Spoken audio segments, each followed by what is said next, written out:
सत्यनारायण नारायण हरि हरि, सत्यनारायण नारायण हरि हरि, जपो नारायण नारायण हरि हरि, जपो।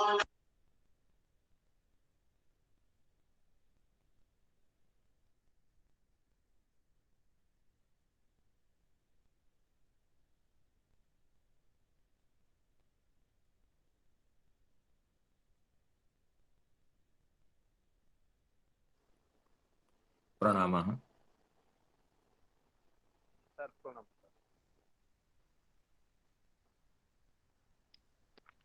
तो शुरू किया जाए। हाँ सर, शुरू करिए सर। नरोत्तम सर अभी तक नहीं हाँ आए हैं सर, आप शुरू कर लो, हाँ मंगलाचरण करिए और आ जाएगा। हाँ। वंदेहम श्रीगुरो श्रीयुतपदकमलं श्रीगुरून् वैष्णवांश्च श्रीरूपं साग्रजातं सहगण रघुनाथान्वितं तं सजीवं साद्वैतं सावधूतं परिजनसहितं कृष्णचैतन्यदेवं श्रीराधा कृष्णपदान् सहगण ललिता श्रीविशाखान्वितांश्च नीलाचल निवासाय नित्याय परमात्मने बलभद्र सुभद्राभ्यां जगन्नाथाय ते नमः।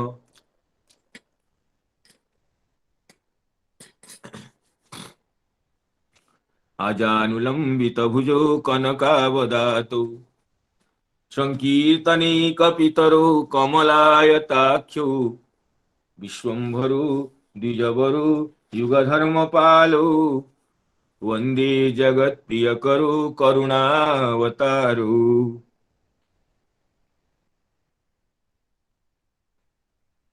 यस्वानुभावमखिलश्रुतिसारमेक मध्यात्मदीपमतितितीर्षतां तमोन्धं संसारिणां करुणयाः पुराणगुह्यं तं व्याससूनुमुपयामि गुरुं मुनीनाम्। राधाकरावचितपल्लववल्लरीके राधापदाङ्कविलसन् मधुरस्थलीके राधा यशो मुखरमत्त खगावलीके राधा विहार विपिने रमतां मे गोवर्धनो जयति शैल कुलाधिराजो यो गोपिकाभिरुदितो हरिदासवर्यः कृष्णेन शक्रमखभङ्गकृता समर्चितो यः सप्ताहमस्य करपद्मतलेऽप्यवात्सीत् जयति तरणिपुत्री धर्मराजस्वशाया कलयति मथुराया सख्य मतेति गंगां मुरहरदयिता तत्पादपद्मप्रसूतं वहति च मकरन्दं नीरपूरच्छलेन वृन्दावनावनिपते जय सोम सोम मौले सनन्दन सनातन नारदेड्य गोपेश्वर ब्रजविलासी युगांघ्रि पद्मे प्रीतिं प्रयच्छ नितरां निरूपाधिकां मे वृन्दाई तुलसी देवी प्रियाई केशवस्य च कृष्ण भक्ति प्रदे देवी सत्यवती नमो नमः। मूकं करोति वाचालं पंगुं लंघयते गिरिं यत्कृपातमहं वन्दे परमानन्दमाधवं। तेभ्यो नमस्तु भववारिधिजीर्णपङ्क संमग्नमोक्षण विचक्षण पादुकेभ्यः संमग्नमोक्षण विचक्षण पादुकेभ्यः कृष्णेति वर्णयुगलश्रवणेन येषा मानन्दथुर्भवति नरतितरोम वृन्दः। जय जय श्री राधे। तो श्री भागवत रस पिपासु समस्त वैष्णव वृंदों को, सुधी समुदाय को मित्र मंडली को मैं पुनः पुनः प्रणाम करता हूँ। आप सभी की अनुकंपा से, परम शुभेच्छा से ये हमें सौभाग्य मिला है कि भगवत गुणानुवाद करने का कुछ क्षण उपलब्ध होता है। तो जैसे श्री चक्रवर्ती पाद की जो सारार्थ दर्शनी टीका के आनुगत्य से हम निगम कल्पतरोर गलितं फलं सुखमुखादमृत द्रव संयुतम पिबत भागवतम रसमालयं मुहुरहो रसिका भुवि भावुका, इस श्लोक की चर्चा कर रहे थे। तो गत दिवस में ये चर्चा का विषय था कि वैधि भक्ति और रागानुगा भक्ति, ये जो भक्ति का द्वैविध्य है, इसमें वैधि भक्ति का जो बीज है, वैधि भक्ति की समुत्पत्ति का जो बीज है, वह विधि को मान करके, विधि से शास्त्र की आज्ञा पर सम्मान करते हुए, शास्त्र की आज्ञा पर श्रद्धा करते हुए, श्रद्धा से जो भक्ति प्रकटित होती है वो वैधि भक्ति है। स्मर्तव्य सततं विष्णु विस्मर्तव्यो न जातुचित इत्यादि जो सहस्रशः शास्त्र वचन है, उन शास्त्र वचनों पर जो श्रद्धा है, उससे समुत्पन्न जो भक्ति है, जबकि वह वैधि भक्ति है। और जो रागानुगा भक्ति है, रागात्मिका जो ब्रजजनों की जो भक्ति है, उनको उनके अनुगत्य स्वीकार करके जो भक्ति होती है, वह रागानुगा भक्ति है। क्योंकि रागात्मिका भक्ति के लक्षण ये चर्चा हुई थी कि इष्टे स्वारसिको राग परमाविष्टतः भवेत् तन्मयी जा भवेद भक्ति शास्त्र रागात्मिक उच्यते। इष्ट देव इष्ट में अपनी जो स्वारसिकी प्रवृत्ति चित्त की है, इसमें परम आविष्टता रहती है, निरंतर चित्त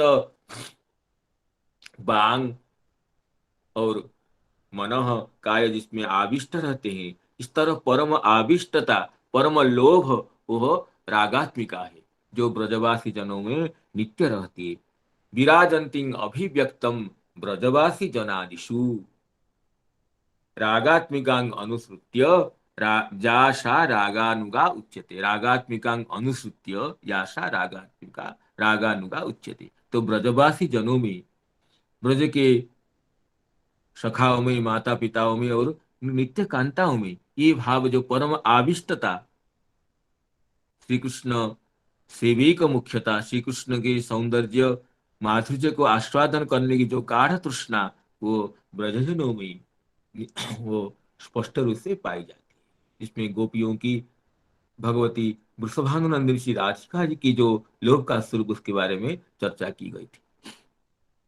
और श्रीमद् भागवत में तो प्रति पद में गोपियों का जो रागात्मिका प्रीति है, उसका उल्लेख निरंतर पाई जाती है। तो एक श्लोक को उदाहरण रूप में लेकर के फिर आगे चलेंगे। तो जैसे गोपियां श्री कृष्ण को कहती हैं, ये विख्यालका मुखम तव कुंडल श्री गंडस्थलाधर शुधम हसितावलोकम दत्ता भयं च भुजदंड युगं विलोक्य वक्षः श्रीकरमणं च भवामदास्य। हे श्री कृष्ण, हे प्रियतम, तुम्हारा जो सुंदर मुख कमल, जिस पर घुंघराली अलके झलक रही हैं, और तुम्हारा ये जो कमनीय कपोल, जिन पर सुंदर सुंदर कुंडल अपना सौंदर्य बिखेर रहे हैं, और तुम्हारा ये मधुर अधर, जिसकी सुधा सुधा को भी लजाने वाली है, और तुम्हारे जो मन नयनहारी जो ये अवलोकन है, जिसके मंद मंद जो मुस्कान संयुक्त अवलोकन, वो अत्यंत समुल्लसित है। और तुम्हारे जो दोनों भुजाएं हैं, जो शरणागत को अभयदान देने में अत्यंत उदार है। और तुम्हारा जो वक्षस्थल, जो सौंदर्य के एकमात्र आश्रय स्थल श्री लक्ष्मी जी के क्रीड़ा स्थल है, उसको देखकर हम तुम्हारी दासी हो गई है।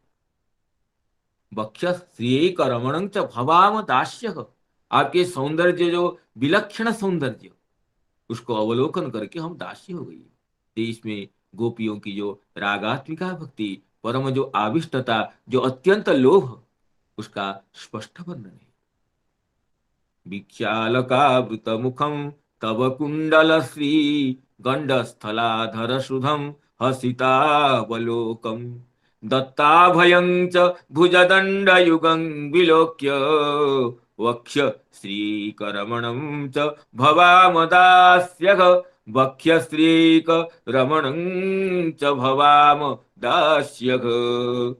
तो इस तरह जो गोपियों की जो नित्य सिद्धा भक्ति है, जो परमाविष्टता लिप्त, जो परमाविष्टता का स्वरूप जो भक्ति है, उसको देखकर जब साधक का लोभ की उत्पत्ति होती है, वो तब ब्रजवासी जनों की आनुगत्य से, उनकी पदांक पद्धति को अनुसरण करते हुए साधक इस मार्ग में जब प्रवृत्त होता है तो उसकी रागानुगा भक्ति होती है।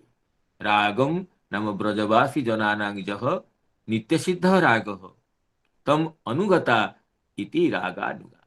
इसलिए ये रागानुगा भक्ति से ही जो दिव्य गोपियों का जो प्रेम, उसकी प्राप्ति होती है। इसलिए इसी उपदेशामृत में श्री रूप गोस्वामी जी अंतिम ये अंतिम में बताते हैं कि तन्नाम चरितादिषु कीर्तनानु स्मृत्यो क्रमेण रसना मनसी नियोज्य तिष्ठन् ब्रजे तदनुरागी जनानुगामी कालं नयेदखिलमित्युपदेश सारः। तन्नाम चरितादिषु कीर्तनानु स्मृत्यो क्रमेण रसना मनसी नियोज्य। श्री कृष्ण के नाम और लीला का जो कीर्तन, उसको रसना में संयुक्त करके और स्मृति को मन में संयुक्त करके, अर्थात मन में श्री कृष्ण चिंतन करते हुए और वाणी में तत्नाम रूप चरितादि का गान करते हुए तिष्ठन ब्रजे तदनुरागी जनानुगामी। इसमें जो शब्द है तदनुरागी जनानुगामी, इसमें रागानुगा भक्ति के लिए पूर्ण संकेत है।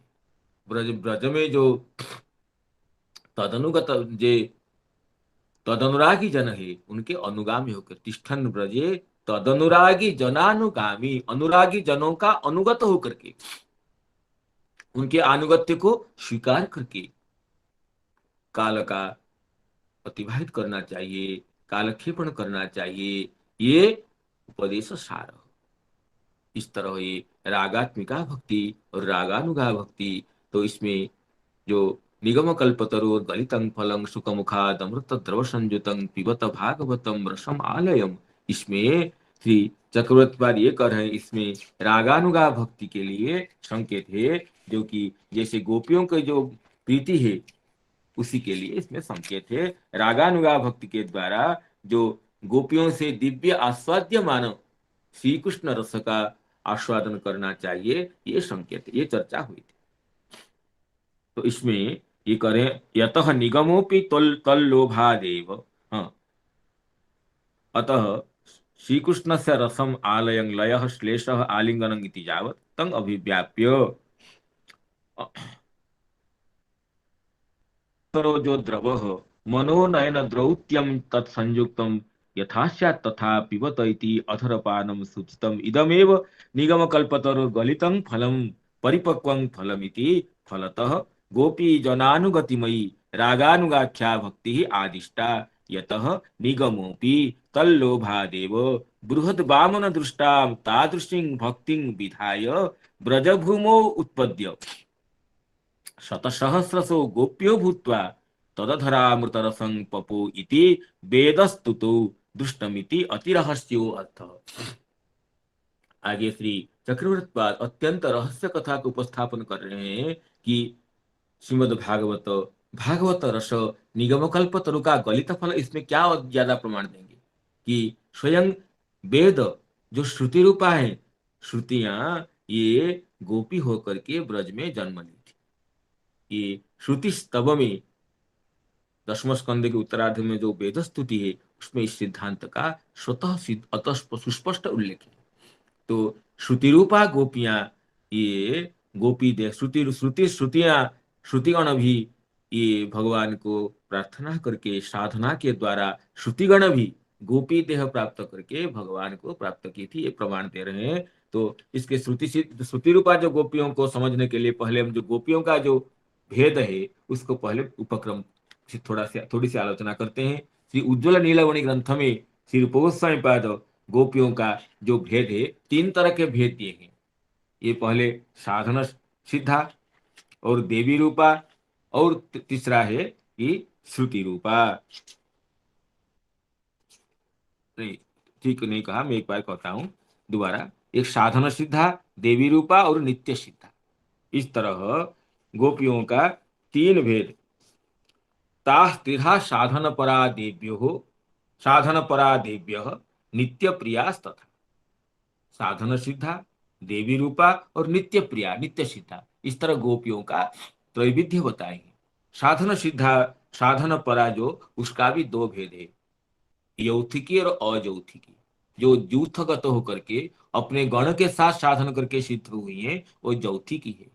और जो जीवगण एक एक होकर के ने स्वतः स्व साधन से सिद्ध होकर के गोपी देव को प्राप्त हुए हैं, वो अयौथिकी है। तो साधन सिद्ध जो यौथिकी है, यौथिकी का दो भेद किए हैं कि मुनि रूपा और श्रुति रूपा, अर्थात मुनिचरी और श्रुतिचरी। तो मुनिचरी में देते हैं कि दंडकारण्यवासी मुनिगण गोपाल उपासका पूर्वम अप्राप्त अभीष्ट सिद्धय। दंडकारण्यवासी मुनिगण गोपाल उपासक थे, ये अभीष्ट सिद्धि को प्राप्त नहीं हुए थे। जब भगवान श्री रघुनाथ अपने दुर्बाधल कोमल श्यामल नवघन विग्रह से जब दंडकारण्य में पहुंचते हैं भगवती जानकी जी के साथ,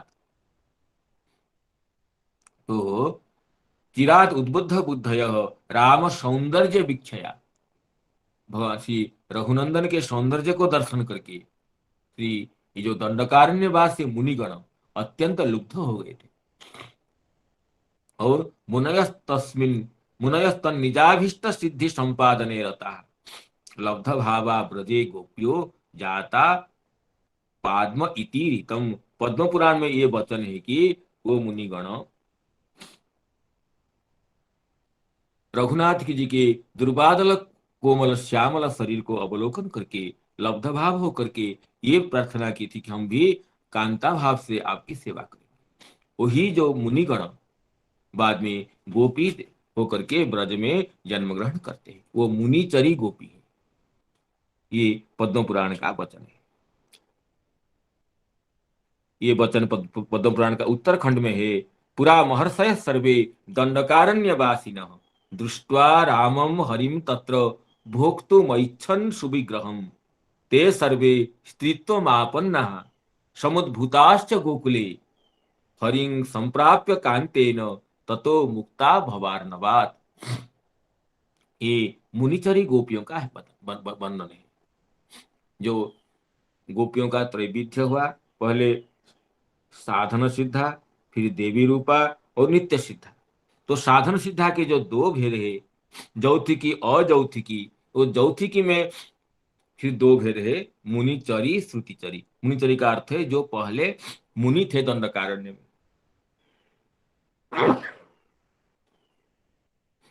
और दूसरा भेद है श्रुतिचरी, तथा श्रुतिगण भी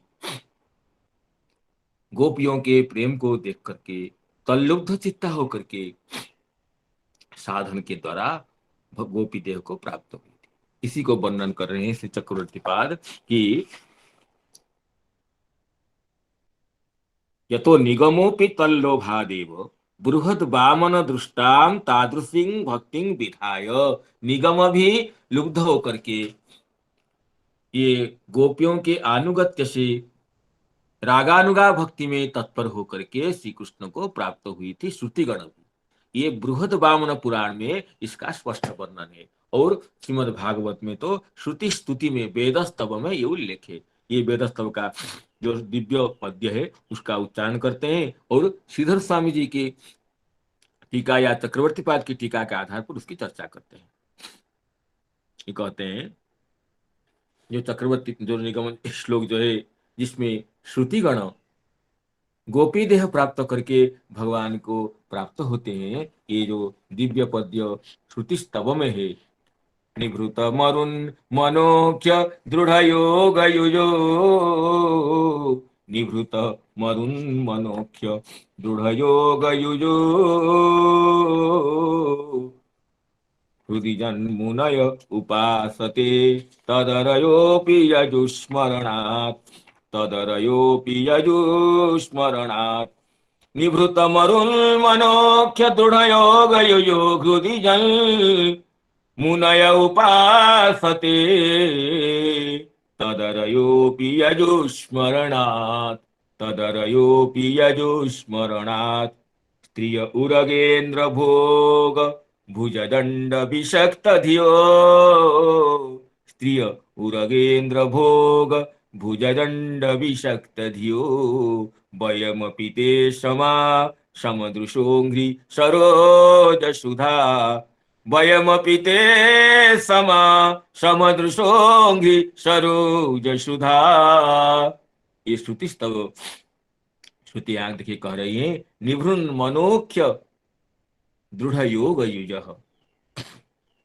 श्री चक्रवर्तीपाद इसका अर्थ बता रहे हैं निभृते ही नाम संयमिते ही मरुन मनोख्य ही मरुत माने प्राणवायु मन और अख्य इंद्रिय इनको ये जिनका संयमित है निभृत मरुन मनोख्या निभृतानि मन मने मरुत मने मरुतः प्राणः मनः अख्यानि च यैहि ते निभृत मरोन् मनोख्यः अतः दृढ़योग युजः दृढ़म योगम युञ्जन्ति जेते दृढ़योग युजः निभृत मरुन् मनोख्य दृढ़योग युजः। प्राण मन और इंद्रियों के संयम करने से जो अत्यंत सुदृढ़ योग परायण है ये निभृत मरुन् मनोख्य दृढ़ योग युजः।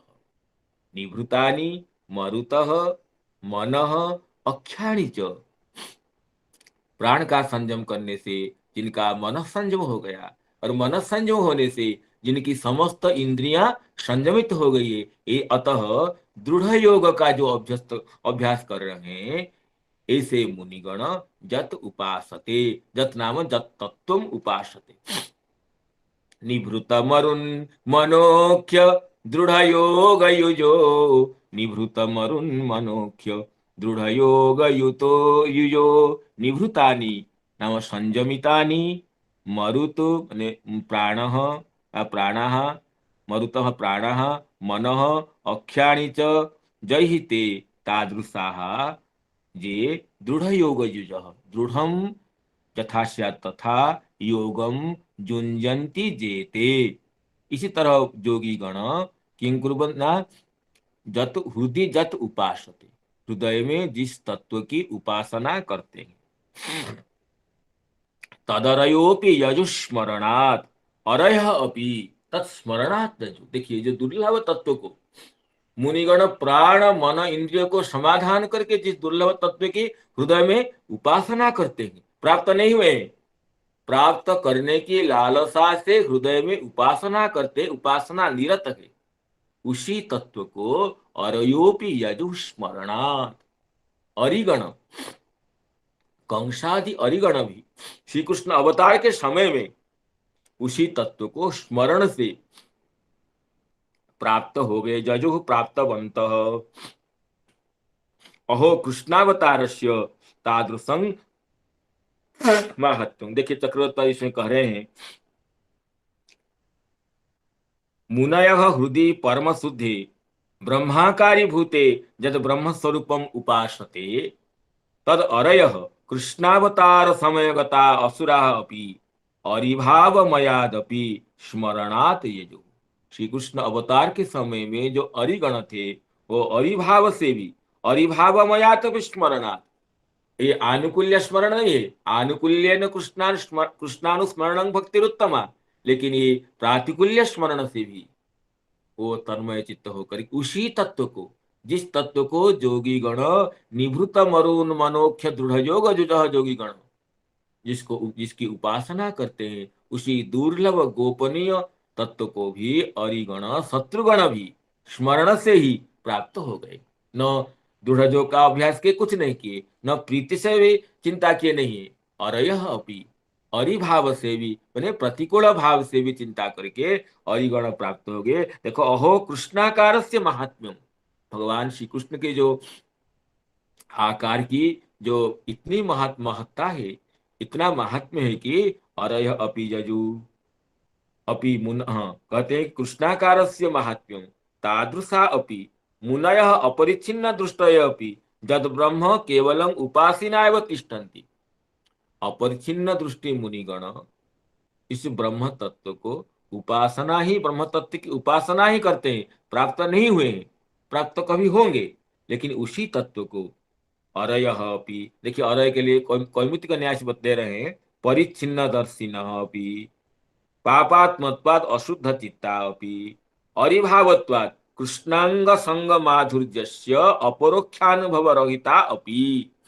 जो अरयः अपि पद से ये तीन अर्थ आया कि परिच्छिन्न दर्शिन अपि, मुनिगण जो अपरिच्छिन्न दर्शी सर्वत्र व्यापकतया ब्रह्म तत्व को जो उपलब्ध करते थे वो तो अपरिच्छिन्न दर्शी है। और अरिगणों की क्या भले भलाई क्या कैसे होगी बुद्धि, अपरिच्छिन्न बुद्धि, वो तो परिच्छिन्न बुद्धि है, व्याप्य बुद्धि वाले हैं। और दूसरा है क्या, ना पापात्मा होने से अशुद्ध चित्त भी है, और अरिबुद्धि होने से भगवान के अपरोक्ष माधुर्य का अपरोक्ष अनुभव भी उनको नहीं है। तो परिच्छिन्न दृष्टि होने पर भी, अशुद्ध चित्त होने पर भी, और कृष्णांग संग माधुर्यस्य अपरोक्ष अनुभव रहिता अपि, अपरोक्ष अनुभव रहित होने पर भी केवल तदाकार मात्र स्मरणात्, केवल श्री कृष्ण के आकार मात्र के स्मरण से, जिसे कहा गया आगे कि वैरेण जंग नृपतय शिशुपाल साल्यो पौंड्रादयो गति विलास विलोकनाद्यै ध्यायंत आकृति धिया शयनासनादो तत्साम्यमापु अनुरक्त ध्यान पुनः किं। केवल ध्यान कर रहे थे कि वैरभाव से शिशुपाल सालो पौंड्रक इत्यादि, ध्यायंत आकृति धिया, भगवान की आकृति मात्र का ही ध्यान करने लगे थे शयन आसन में, सोते सोते खाते पीते चलते फिरते। उसी से ही भगवान की अवतार के समय में ये करुणा का कैसा वैशिष्ट्य देखिए, ध्यायंत आकृत धिया शयनासनादो तत्साम्य मापु अनुरक्त ध्यान पुनः किं। जो अनुरक्ति से और श्री कृष्ण का जो अपूर्व माधुर्य का आस्वादन करती हुई जो उनकी सेवा करती हैं, उनके लिए कहना ही क्या है। तो इसमें यहाँ करें कि जो श्रुति स्तव में निभृतम अरुण मनोख्य दृढ़ योग युजो हृदि जन मुनय उपासते तदरयोपि यजुस्मरणात्, तदरयोपि यजुस्मरणात्।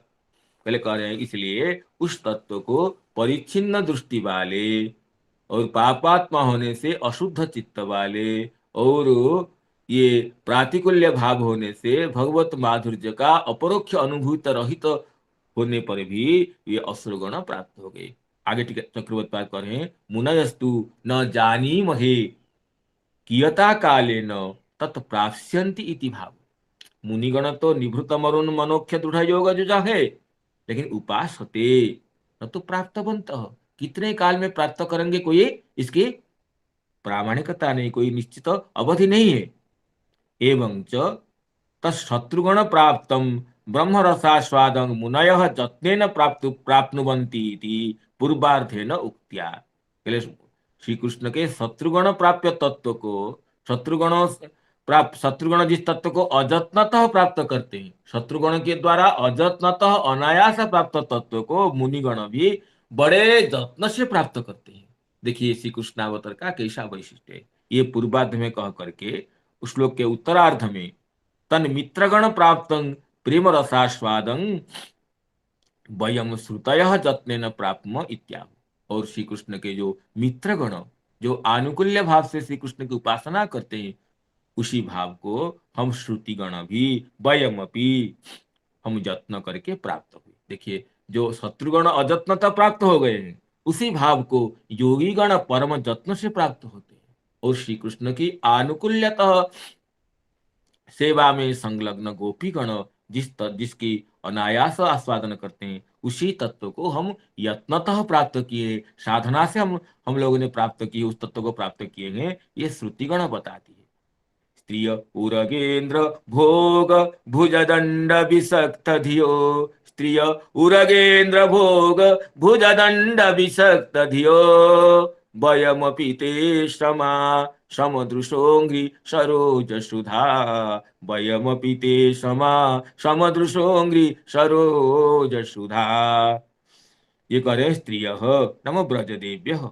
उरगेन्द्रस्य भोग देह, उरगेन्द्र नाम सर्पश्रेष्ठ का जो शरीर है वो उस जैसे तत्सदृशयो हो तदीय भुजदंडयो हो अतिरागेण एव विषक्ता धीर याशांता।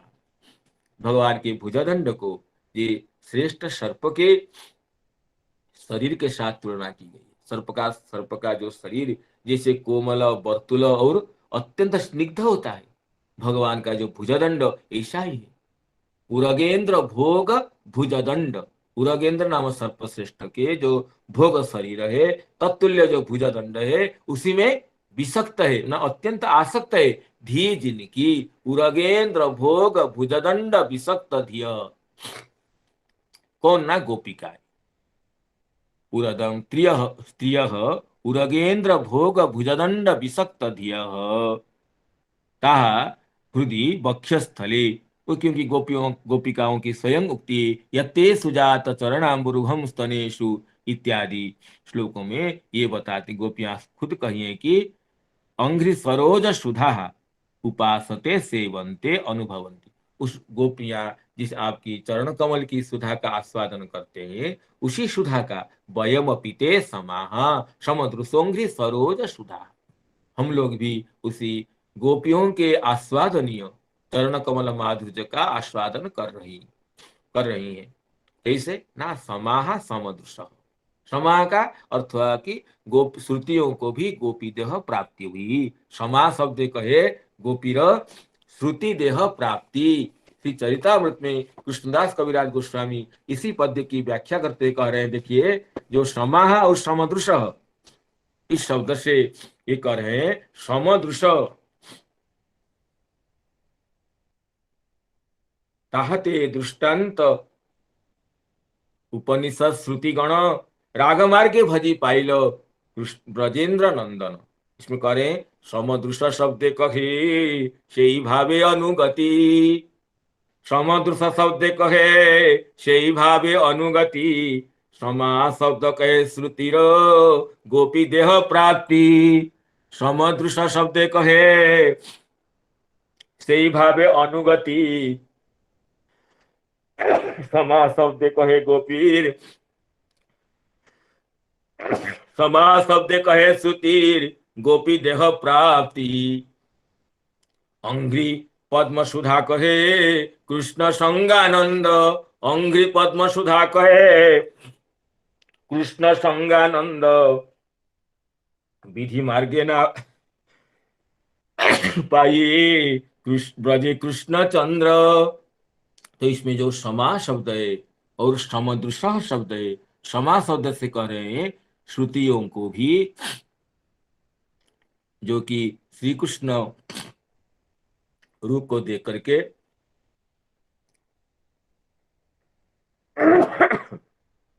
गोपी भाव से श्री कृष्ण भजन की अभिलाषा हुई थी, उनको गोपी देह की प्राप्ति हुई है। ये श्रुति स्तव में स्पष्ट है। वयम पीते समाह, हम भी आपके उसी अंघ्रि सरोज सुधा का आस्वादन करने में हमें भी वो योग्यता मिली। और कैसे? समदृश, समादृश यासां ताहा समदृश। गोपियों की जिस तरह की बुद्धि थी उसी तरह बुद्धि हमारी भी है। अर्थात इसमें गोपियों का अनुगत्य जिसको रागानुगा कही गई है इसका स्पष्ट उल्लेख है। यही चक्रवर्ती पाल का आगे वचन पढ़ेंगे। कहते हैं कि ता एव वयम श्रुतयः अपि यईमः, यहाँ यजु है मुनियों के लिए, वयम के लिए विभक्ति विपरिणाम करने से यईमः वयम, ताः अंघ्रि सरोज सुधाः यईमः नाम समाः प्राप्नुत इति तपसा गोपित्व प्राप्त्या तत्तुल्य रूपः सत्यः। समाः और इसका अर्थ हुआ कि हम तपस्या करके श्रुतिगण भी गोपी देह को प्राप्ति की, श्रुतिगण भी गोपी देह को श्रुतिगण को प्राप्त हुआ था गोपी देह। कथम तत्राहु, किस तरह तपस्या से प्राप्त हुए ना समदृष्टः समदृष्टयः तासाम यस्मिन् वर्त्मनि दृष्टि तस्मिन्नेव वर्त्मनि तदनुगत्या दृष्टिम ददाना इत्यर्थ। समदृश शब्द की व्याख्या करते हुए श्री चक्रवर्ती ये स्पष्ट किए कि समदृश समदृष्टय तासाम यस्मिन् वर्त्मनि दृष्टि, सम है दृष्टि जन की, उन गोपियों की जिस मार्ग में दृष्टि है, जिस तरह के भजन है, तस्मिनेव वर्त्मनि तदनुगत्या उसी मार्ग में उनके अनुगत्य से दृष्टिम ददाना दृष्टि को देती हुई। तो स्त्रिय उरगेन्द्र भोग भुजदंड विषक्त धियो, स्त्रिय उरगेन्द्र भोग भुजदंड विषक्त धियो वयमपि ते समा समदृशोऽङ्घ्रि सरोज सुधा वयमपि ते समा समदृशोऽङ्घ्रि सरोज सुधा। तो इसमें यही हुआ कि ये समदृश समदृश शब्दे कहे सही भावे अनुगति समा शब्द कहे श्रुतिर गोपी देह प्राप्ति। ये अर्थ स्पष्ट जिसको चक्रवर्ती अभी कहे थे कि तल्लोभादेव बृहद वामन दृष्टाम तादृशीं भक्ति विधाय।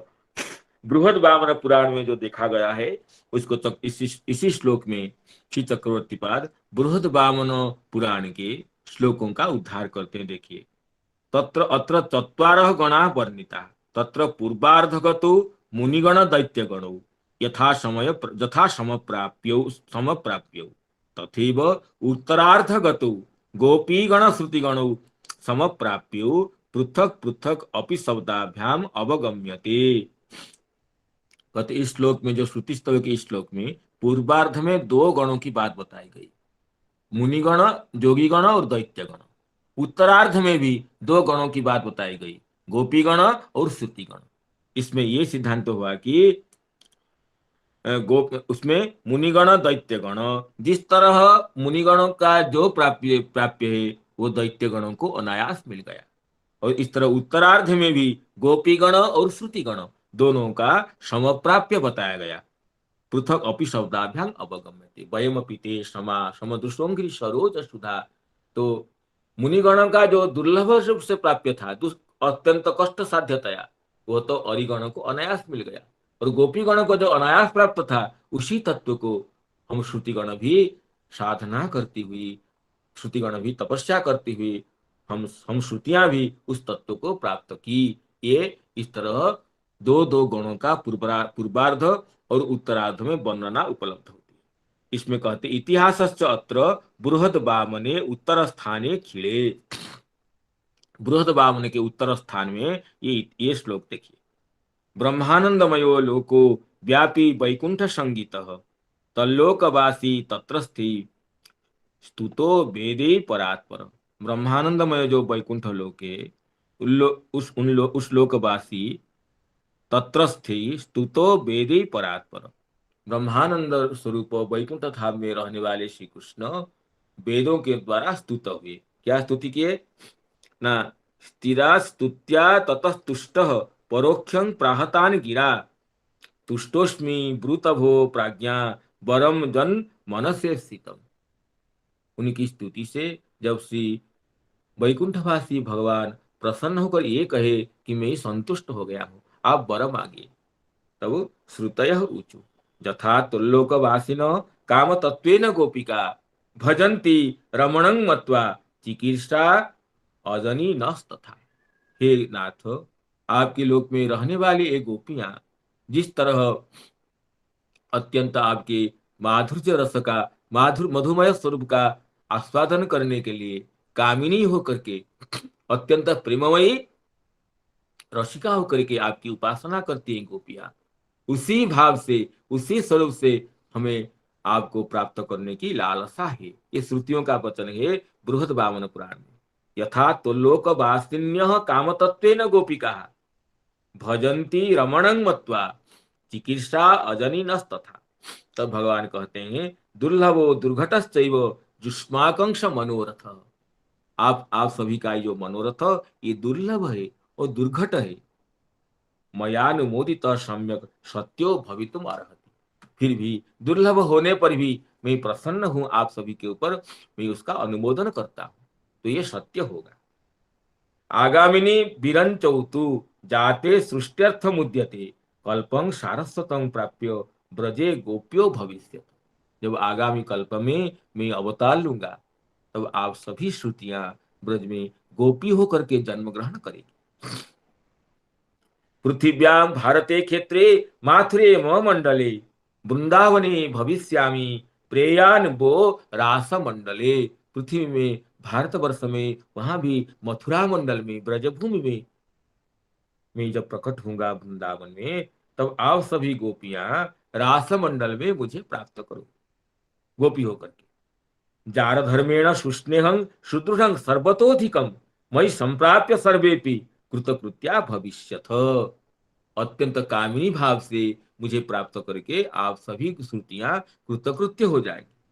ब्रह्मा कहते हैं श्रुत्वे तच्चिन्तयन्त्यस्ता रूपं भगवतस्थिरम् उक्त कालम समासाद्य गोप्यो भूत्वा हरिं गता। तब गोपी ये श्रुतिगण इस तरह वर प्राप्त होकर के चिरकाल तक साधना करके उसी समय की प्रतीक्षा में लगे रहे कि कब श्री कृष्ण वृंदावन में प्रकट होंगे, जब हम गोपी देह प्राप्त करके उनकी रासलीला में हम सम्मिलित होंगे।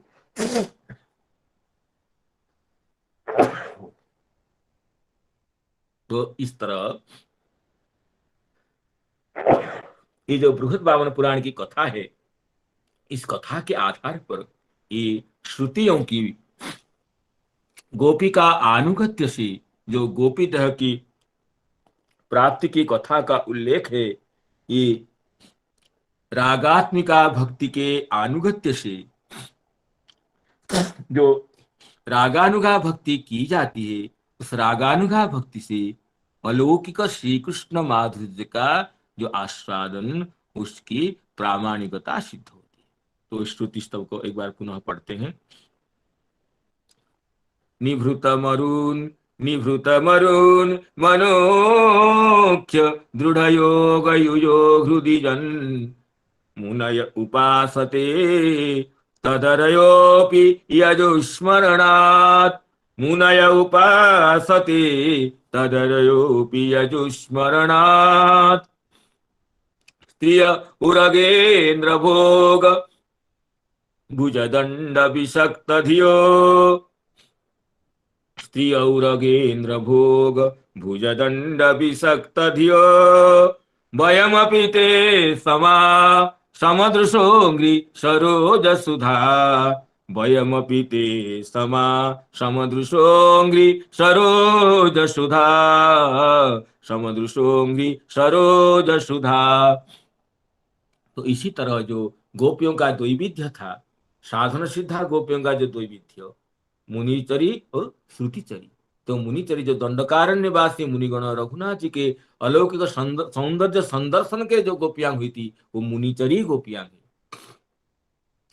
तो अनेक जन्म सिद्धा नाम गोपी नाम पतिरे बाबा, और दंडकारण्य में जो ये बताया गया कि मुनिगण भगवान के सौंदर्य को देख करके जो लुब्ध होते हैं, जिसकी कथा पद्म पुराण में आती है, तो ये मुनिचरी गोपियां हैं।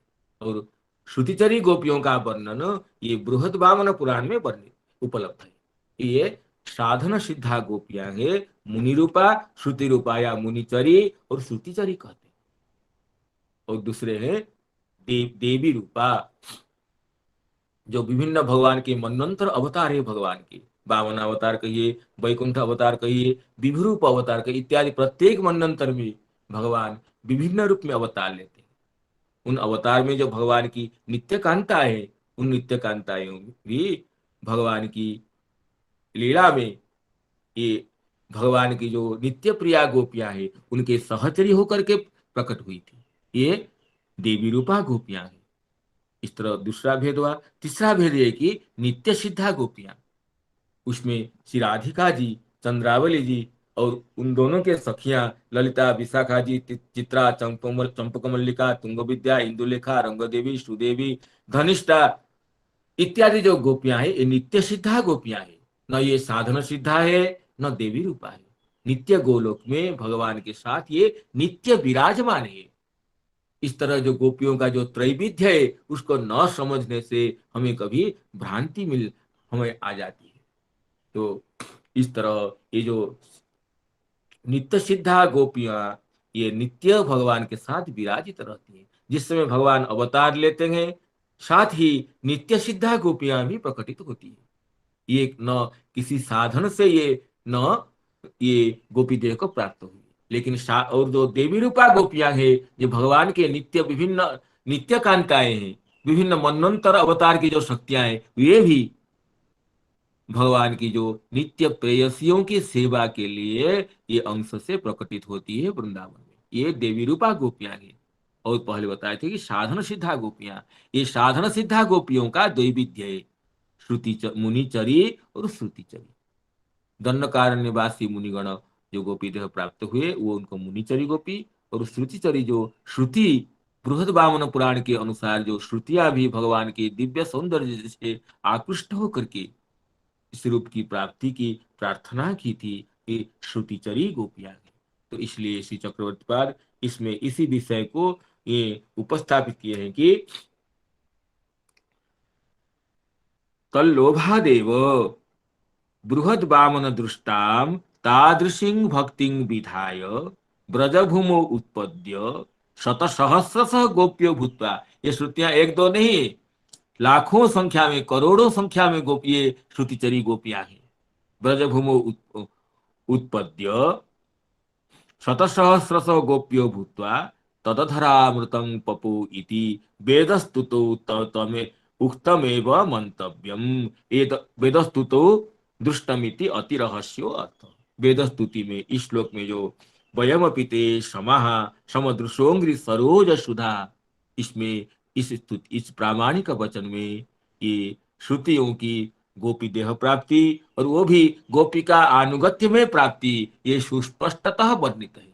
अतः ये जो निगमों की भी जो गोपी देह प्राप्ति, तो ये तो निगम कल्प और उनका जो श्री कृष्ण रसास्वादन वही निगम कल्प तरु का गलित फल रूप ही स्वयं निगम जो श्रुति रूपा गोपिया इस रहस्यमय तत्व की प्राप्ति के लिए गोपी देह को धारण करती है, वो निगम कल्प तरु का गलित फल स्वयं रसरूप श्री कृष्ण है, रसराज है, रसिक शेखर है। इसमें क्या और संदेह की जो कि शास्त्र तत्वविद है उसके लिए संदेह की कोई भी गुंजाइश नहीं। इस तरह चक्रवर्ती पाद इस जो व्याख्यान था निगम कल्प तरोर गलितम फलम सुख मुखाद अमृत द्रव संयुतम, इस तत्व की पुष्टि की है। अब आगे श्री चक्रवर्ती पाद इसी श्लोक के आगे इसको पुष्ट करते कहते हैं ननु ब्रह्मणो ही प्रतिष्ठा हम इत्येतत् केचित् अन्यथा व्याचक्ष्यते। कहते जो श्लोक है श्रीमद् भगवद गीता में ब्रह्मणो ही प्रतिष्ठाहं अमृतस्याव्ययस्य च शाश्वतस्य धर्मस्य सुखस्यैकान्तिकस्य च ब्रह्म का मैं आधार हूँ। जो निर्गुण ब्रह्म है, निर्गुण ब्रह्म का मैं आधार हूँ। ब्रह्मणो ही प्रतिष्ठाहं, कौन सा ब्रह्म? जो अमृत स्वरूप ब्रह्म है, जो अव्यय ब्रह्म है, उसका मैं आधार हूँ, ये बताते हैं। इसलिए जो यस्य प्रभा प्रभवतु जगदंड कोटि सशेष वसुधादि विभूति भिन्नम तद्ब्रह्म निष्कल मनंत मशेष भूतम गोविंद माति पुरुषम तमहं भजामि। ये जो ब्रह्म संहिता का वचन है, जिनकी प्रभा ब्रह्म है, जिस स्वरूप की जो कांति, जो अंग कांति वही ब्रह्म स्वरूप है। उस अंग प्रभा के भीतर जो वर्तमान है ज्योतिरभ्यंतरे रूपम अतुलम श्याम सुंदरम, वही आपका दिव्य स्वरूप का उल्लेख ये ब्रह्म संहिता में किया गया है। अतः ये ब्रह्मणो ही निर्गुण ब्रह्म की भी प्रतिष्ठा हूँ, आधार। इसको भगवती देवकी अपने श्रुति स्थिति में व्यक्त की है कि रूपं जत्तत् भगवती देवकी अपने जब भगवान के प्राकट्य के समय में कही है कि रूपं जत्तत् प्राहुरव्यक्तम आद्यं ब्रह्म ज्योतिर निर्गुणं निर्विकारम। आपका ये स्वरूप जो है ये आद्य स्वरूप है, सबका कारण रूप है, जिसकी ज्योति ही निर्गुण निर्विकार ब्रह्म है। अर्थात जो ज्योतिष स्वरूप जो ब्रह्म है वो किसी रूप की ही ज्योति है। वो तो रूप तो साक्षात है, सत्वं साक्षात विष्णु अध्यात्म दीप। तो इसलिए ब्रह्मणो ही प्रतिष्ठा इस श्लोक की चाहे वेदांति गण अन्यथा व्याख्यान करें, लेकिन ये जो मैंने व्याख्यान किया है चक्रपात कह रहे हैं यही व्याख्यान ही प्रामाणिक है और प्रकरण संगत है कह रहे हैं। कहते हैं कि किंतु एवं एवं युक्तम, क्योंकि तथा ही मांग च जो अव्यभिचारेण भक्ति योगेन सेवते सगुणान समतीत्येतान ब्रह्म भूयाय कल्पते। जो अर्जुन प्रश्न करते हैं कि प्रभु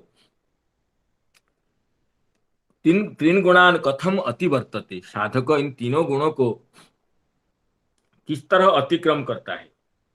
इस प्रश्न के उत्तर में भगवान ये कई लिंगे तीन गुणान एतान अतीतो भवति प्रभो किमाचारः कथं चैतान तीन गुणान अतिवर्तते। इस भगवान के प्रश्न में इस प्रश्न जो अर्जुन करते हैं तो भगवान ये कहते हैं कि मांग जो अव्यभिचारेण भक्ति योगेन सेवते सगुणान समतीत्येतान ब्रह्म भूयाय कल्पते। त्रिगुणों से अतीत होने के लिए सर्वतः सहज सुगम रुजुरूप पंथा ये है जो मुझे अव्यभिचारी भक्ति योग से सेवन करता है, वही तीनों गुणों को अतिक्रम करता है। त्रिगुणजन्य जो प्रकृति है, त्रिगुण रूपा जो प्रकृति है उसी को अतिक्रम करता है। मांग च जो अव्यभिचारेण भक्ति योगेन सेवते सगुणान समतीत्येतान ब्रह्म भूयाय कल्पते। इस श्लोक को दे रहे हैं चक्रवर्ती की ब्रह्म भूयाय कल्पते। उसके आगे कहते हैं कि ब्रह्म क्यों, कैसे मुझे सेवा करने से ये निर्गुण ब्रह्म की प्राप्ति कैसे होगी ना। कहते हैं कि ब्रह्मणो ही प्रतिष्ठाहम अमृतस्याव्ययस्य च शाश्वतस्य च धर्मस्य सुखस्यैकान्तिकस्य च ही तस्मात् परम प्रतिष्ठात्वेन। इसमें कह रहे हैं कि ब्रह्मणो ही प्रतिष्ठाहम इति अनयो अर्थ ननु त्वद्भक्ताः कथम त्वद्भक्त्या कथं निर्गुण ब्रह्म प्राप्ति ही। आपकी भक्ति से निर्गुण ब्रह्म की प्राप्ति कैसे होगी। ये तो आपका सगुण सच्चिदानंद नराकृति परब्रह्म स्वरूप है, इसकी भक्ति करने से निर्गुण ब्रह्म की प्राप्ति कैसे होगी। इस शंका को समाधान करने के लिए भगवान ने ये कहा कि ब्रह्मणो ही प्रतिष्ठाहम अमृतस्याव्ययस्य च शाश्वतस्य धर्मस्य सुखस्य एकांतिकस्य च। अनयो अर्थ, इन दोनों श्लोकों का अर्थ स्पष्ट करते हैं। ननु तद्भक्त्या कथं निर्गुण ब्रह्म प्राप्ति सातु अद्वितीय तदेकानुभवेन भवेत् चेत् तत्राह। निर्गुण ब्रह्म की प्राप्ति तो अद्वितीय जो अपरोक्षभूत ब्रह्मानुभव तत्वमसि इत्यादि महावाक्यों के अनुभव से होता है, और आपकी भक्ति से कैसी होगी। तो उससे कहते हैं कि ब्रह्मणो ही प्रतिष्ठाहम, ही का अर्थ है यस्मात् परम प्रतिष्ठात्वेन प्रसिद्धम श्रुतो जद ब्रह्म। श्रुति में परम प्रतिष्ठात्वेन जो ब्रह्म प्रसिद्ध है, क्योंकि अन्नमयादि श्रुतियों को बता करने के बाद अन्नमय प्राणमय मनोमय विज्ञानमय फिर आनंदमय ब्रह्म को प्रतिपादन करने के बाद उसी की भी प्रतिष्ठा के रूप में ये जो रसरूप ब्रह्म की चर्चा की गई है, श्रुतो जद ब्रह्म तस्मात् परम प्रतिष्ठात्वेन प्रसिद्धम श्रुतो जद ब्रह्म तस्यापि अहम प्रतिष्ठा प्रतिष्ठीयते अस्मिन्निति प्रतिष्ठा आश्रय। प्रतिष्ठा का अर्थ है आश्रय। अन्नमयादिषु श्रुतिषु सर्वत्र एव प्रतिष्ठा शब्दस्य तथार्थत्वात्। अन्नमयादि श्रुति में जहां भी प्रतिष्ठा शब्द आया है वहां प्रतिष्ठा का अर्थ है ब्रह्मपुच्छम प्रतिष्ठा। प्रतिष्ठा का अर्थ है जो जब ब्रह्म की जो पक्षी रूप में कल्पना की गई है उसका जो पूंछ है जो प्रतिष्ठा रूप बताए वो तो ब्रह्म है। इस तरह सब जगह ये प्रतिष्ठा शब्द का अर्थ आश्रय ही बताया गया है। अतः अतः तस्मात् सर्वत्रैव प्रतिष्ठा पदस्य तथा अर्थत्वात् अतएव अमृतस्य मोक्षस्य अपि अहं प्रतिष्ठा ब्रह्मणो हि प्रतिष्ठां अमृतस्याव्ययस्य च ब्रह्मणः न निर्गुणस्य ब्रह्मणः अहं प्रतिष्ठा आश्रय और किसका न अमृतस्य नाम मोक्षस्य निर्गुण ब्रह्म ज्ञान से जिस मोक्ष की प्राप्ति होती है उस मोक्ष का भी मैं आश्रय हूं। तस्य लक्षणया स्वर्गादि परत्वं वारयति। अमृत पद से कोई स्वर्गादि पद को न समझे इसलिए उसका वारण करते कहें कि अव्ययस्य तथा शाश्वतस्य जो अव्यय अमृतत्व है जो शाश्वत अमृतत्व है अर्थात जो सनातन अमृतत्व है वही ब्रह्म रूप है वही मोक्ष रूप है उसी का भी मैं आश्रय हूं। अतः तथा शाश्वतस्य साधन फलदशयो अपि स्थितस्य धर्मस्य भक्त्याख्यस्य अहम प्रतिष्ठा। तो इसमें कहते हैं कि चक्रपाद जो शाश्वत और अव्यय पद से ब्रह्मणो ही प्रतिष्ठा अमृतस्याव्ययस्य च शाश्वतस्य च धर्मस्य शाश्वत धर्म कहने से कहते हैं चक्रवर्तीपाद की यहाँ भक्ति रूप परम धर्म का उपदेश किया गया है। क्योंकि श्रीमद् भागवत के प्रथम में ही धर्म प्रोज्झित कैतवोत्र परमो, इसमें जिस धर्म को परम पद से कहा गया जिसको परम धर्म कहा गया, परम धर्म का अर्थ है कि साधना दशा में और साध्य दशा में दोनों ही दशाओं में जो सुख रूप है जो कि मंगल रूप है। साधन दशा में उसको साधन भक्ति कहते हैं, वो जब परिपक्वा होती है वो भक्ति तो उसको प्रेम भक्ति कहते हैं। लेकिन साधन दशा में भी वो मंगल रूपा है और फल दशा में भी मंगल रूपा है। कहते हैं साधन फल दशयो अपि स्थितस्य धर्मस्य, साधन दशा में भी वह धर्म रहती है। वही धर्म जब परिपक्व होता है तो उसी को प्रेम भक्ति कहते हैं। और वो धर्म न रहने से समस्त साधन व्यर्थ होते हैं, समस्त साधन में वही धर्म अनुष्ठित होता है। अतः धर्म सुनुष्ठित पुंसाम विश्वक्सेन कथा सुजह नोत्पादयित यदि रतिम श्रम एव ही केवलम, इस तरह कह करके उसी धर्म से अनुस्यूत न होने से समस्त साधनों को निरर्थक बताया गया है। अतः साधन फल दशयोरपि स्थितस्य, और फल दशा में तो सुतरांग वर्तमान है। अतः सभी पुंसांग परो धर्म यतो भक्ति ही अधोक्षजी अहेतु की अप्रतिहता जयात्मा संप्रसिद्धति इत्यादि वचनों से जिसको अहेतु की भक्ति कहा गया है। और जो भक्ति अप्रतिहता होती है इसी को ही परम धर्म कहा गया है, इसी को ही प्रोज्झित कैतव धर्म कहा गया है। वही प्रोज्झित कैतव धर्म वही परम धर्म वही समस्त धर्मों का उपेय है, समस्त धर्मों का साध्य है। उस धर्म को प्राप्त करने के लिए साधन रूप ही समस्त धर्म है।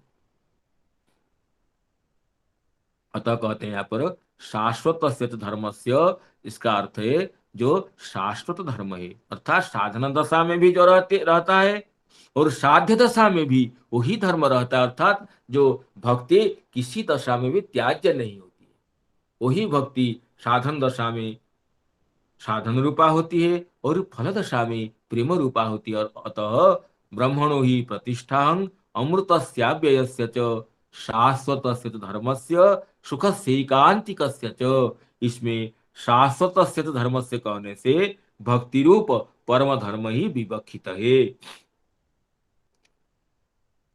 तथा शाश्वतस्य साधन फल दशयोरपि स्थितस्य धर्मस्य भक्त्याख्यस्य अहं प्रतिष्ठा तथा तत्प्राप्यस्य ऐकान्तिकस्य सुखस्य प्रेम्णश्च प्रतिष्ठा। शाश्वतस्य धर्मस्य सुखस्यैकान्तिकस्य च, ऐकांतिक सुख कहने से शाश्वत जो भक्ति धर्म तत्प्राप्य जो प्रेम रूप सुख है जिसके सामने मोक्षानंद भी तिरस्कृत होता है, तुच्छ होता है, जिसको श्री श्रीधर स्वामी जी कहते हैं, त्वत्कथा मृतपाथोधु विहरन्तो महामुदम कुर्वन्ति कृतिनः केचित् चतुर्वर्गम तृणोपमम। हे नाथ, आपकी कथामृत महोदधि में अत्यंत प्रसन्नता से विचरण करने वाले कोई कोई विरल सुकृति जन चतुर्वर्ग को तृणोपम कर देते। तो इसी तरह शाश्वत से धर्मस्य सुखस्य ऐकांतिकस्य च, ऐकांतिक सुख कहने से ये भक्ति, साधन भक्ति से प्राप्य जो फल रूप जो प्रेम सुख है, प्रेमानंद है, वो विवक्षित है। तो इस श्लोक में भगवान ने ब्रह्म का आधार और मोक्ष का आधार और भक्ति का आधार और भक्तिजन्य प्रेम सुख का आधार अपने स्वरूप में बताए। इसी तरह यहाँ तक व्याख्यान की गति रही। थोड़ा थोड़ा शरीर असुस्थ होने से कहीं मेरे व्याख्यान में कहीं सामंजस्य न हो, विच्युति हो, इसके लिए मैं क्षमा चाहता हूँ। और कहीं यथाक्रम से श्रृंखलाबद्ध रूप से मैं उपस्थापन नहीं कर पाया हूँ, तो आप लोग सुधीगण उसको क्षमा करके संयोजित कर लीजिए। तो आज इस चरण की, एक चरण की पूर्ति होती है, जिसमें श्री विश्वनाथ चक्रवर्ती पाद की जो टीका सारार्थ दशमी का निगम कल्पतरो और गलितं फलम, इस श्लोक की व्याख्या की गई। आगे द्वितीय चरण से कल से आज अब श्री नरोत्तम प्रभु जी अत्यंत महनीय शैली से अत्यंत दृष्टांत दाष्टांतिकों को देते हुए अत्यंत प्रेमपूर्ण शैली से इसकी आगे जो अवशिष्ट व्याख्यान को करेंगे। तो मैं समस्त संजात त्रुटियों के लिए करबद्ध होकर क्षमा याचना करते हुए अपनी वाणी को विश्राम देता हूँ। पुनः आपसे मिलने के लिए तो इस श्लोक एक बार आज पुनः आवृत्ति करते हुए मैं वाणी को विश्राम देता हूँ। निगम कल्पतरो गलितं फलं सुखमुखादमृत द्रव संयुतं पिबत भागवतं रसमालयं मुहुरहो रसिका भुवि भावुका। जय जय श्री राधे। समस्त सुधी वृंदों को पुनः पुनः जय श्री परमत श्री राधे। नमो नमः, नमस्ते नमस्ते नमो